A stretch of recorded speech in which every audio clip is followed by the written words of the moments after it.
I suppose the point to most novels is that they make you think. That's what they set out to do. And they can make you think smaller thoughts or bigger thoughts. And I have a little lineup today of novels that all really, really, really made me think. And I hope they would, in a nice way.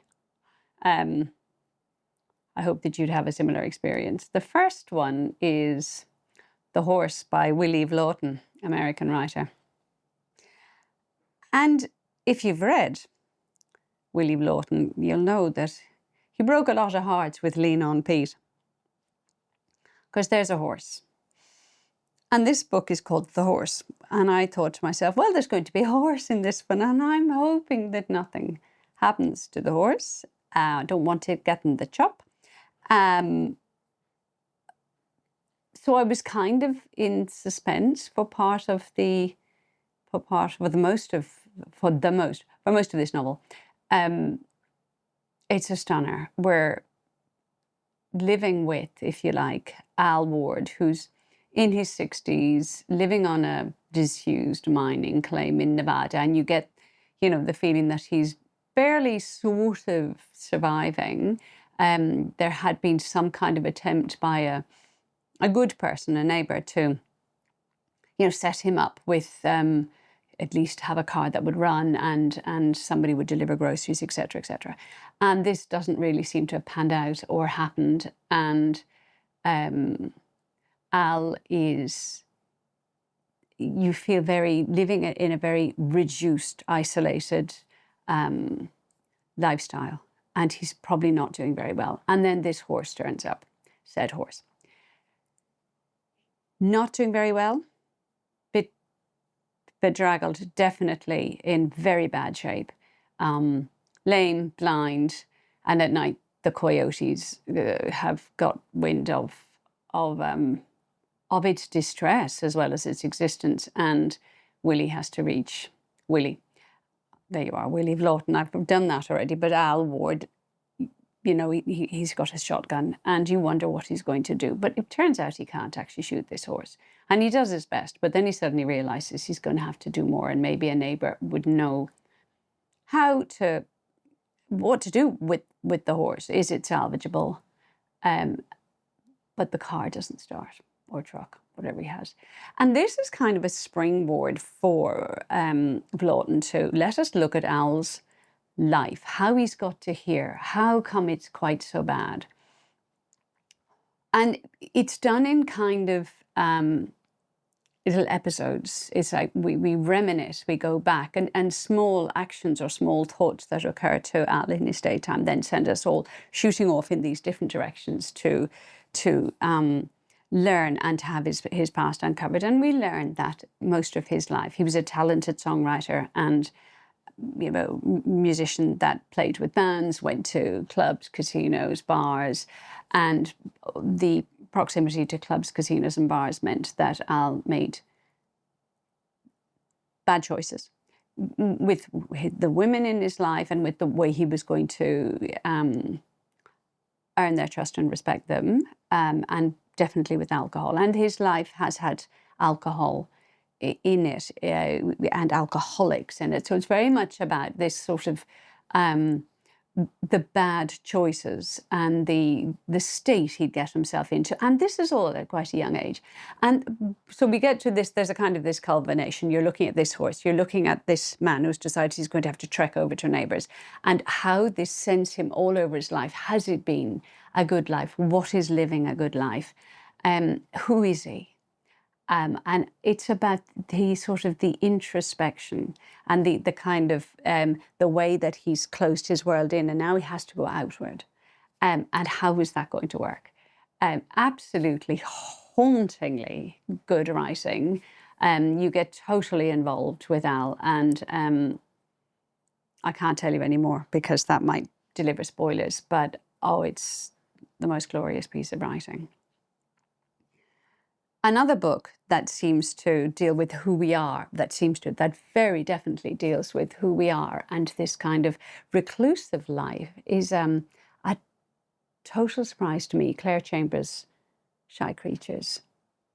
And Oh, an absolute gem. Again, this feeling of looking at a life and what are the decisions? What are the decisions that are being made for you? Who has the power to make decisions for you? And what is mental health? What is being healthy? What is being mad? So we're set in Croydon in the 1960s, and we're mostly interested in Helen, who's a young art therapist who's never really been this has never really been good enough for her parents, but that's almost by the by. We're very much focused on her. And she's having, she's working in one of these, not, I was about to say newfangled, but at that time in psychiatric treatment, people were, the therapies that were being examined were edging towards the experimental, leaving, relying less on drug therapeutics on their own and having more of this conversational therapy based on this kind of the teachings, as Chambers tells us, of R.D. Laing. Helen works alongside a very enigmatic, charismatic Jill, who's a psychiatrist, and he's married, and she ends up having an affair and knows that this is wrong, but he is really very delicious and she can't resist. And he spoils her. Onto the scene comes a young man, William Tapping. And this is based on a real life event where a young hidden man, I think they called him, an altercation had been heard in a derelict house, and two people were fighting, and one of them, when the authorities went to see who it was, one of them was this, reports were exaggerated, but a man, nude, hair, beard, all down to his ankles, and living as a wild animal, wild person. In our novel, not quite as exaggerated, and everything is a bit tamer.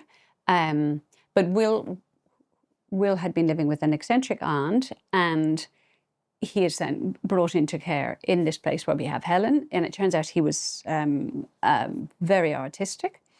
And this makes it into two timelines. So we will unravel his past, but it's very cleverly structured. I mean, Chambers is brilliant, I think, that it's almost like the therapeutic process where your therapist will bring you back a little bit and then bring you back further and then bring you back further and then get to the root of how you came to be here. And we learn little bits of Williams each time, and it gets revised as we go back, and who was that character? Why were they important? And in the meantime, Helen has become very invested in this young man.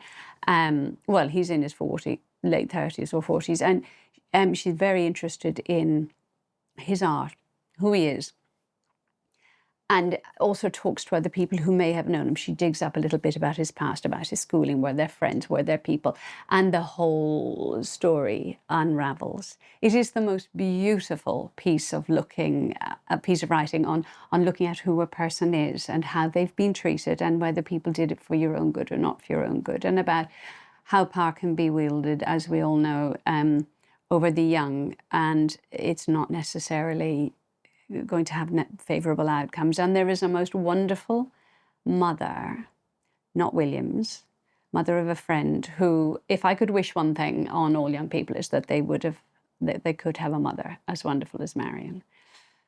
A gem.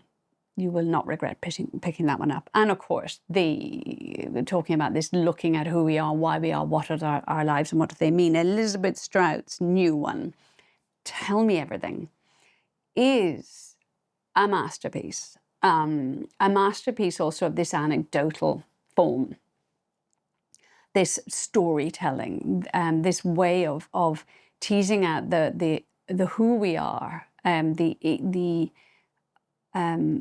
the point of our lives. And that's what Strout has always looked at, I think, in her novels. And I'm more familiar with her later ones, the Lucy Strout novels, and haven't read all my way through everything else. But in this one, a lot of the characters from all her books come together, because all her books are kind of centred on place. And Lucy comes to Maine in Lucy by Sea, and this is where she had met one of the characters, Bob Burgess, who was essential, and then Olive Kittredge is here as well. And these three characters are deeply imbricated in each other's lives, but also in the stories they know and tell about the other lives in the place. So it's a story, it's a book about the little connections and about the stories we tell each other, and about the, and I don't mean stories as in fabrications, I mean the oh, did you hear the one about, I have a story for you, the one about the woman. It's not gossip, it's anecdote, or relating what they call the unrecorded lives, which make us look at, if someone, there is a little sort of, there's a crime, someone does, an elderly woman dies, and with each anecdote that one person tells to another person in the town, or comes to the ears of Lucy, and then by Lucy, via her to Olive, or backwards, we unpeel the layers, and these three books have this one device of what might have happened. So an elderly woman is killed, and her son, who had an illness and she had nursed him, and he has become recluse like our William.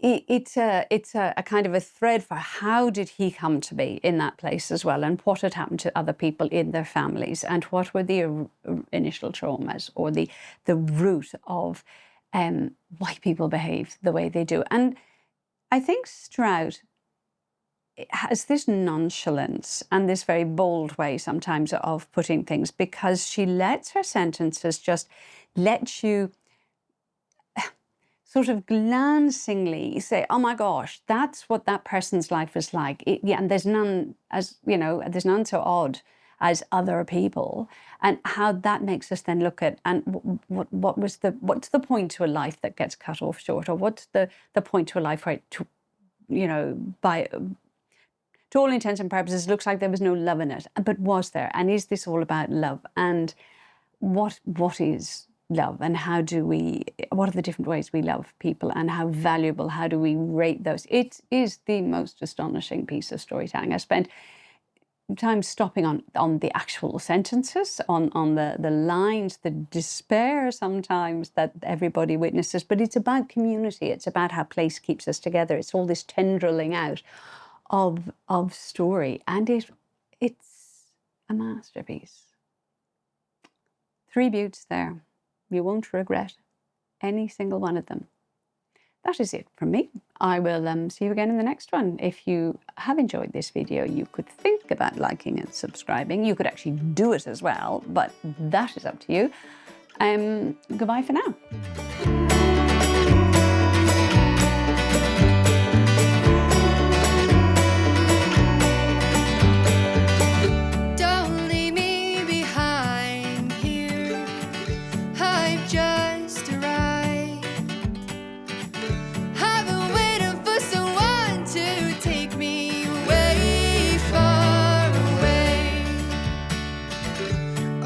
Take my time, dear, just to keep you around here.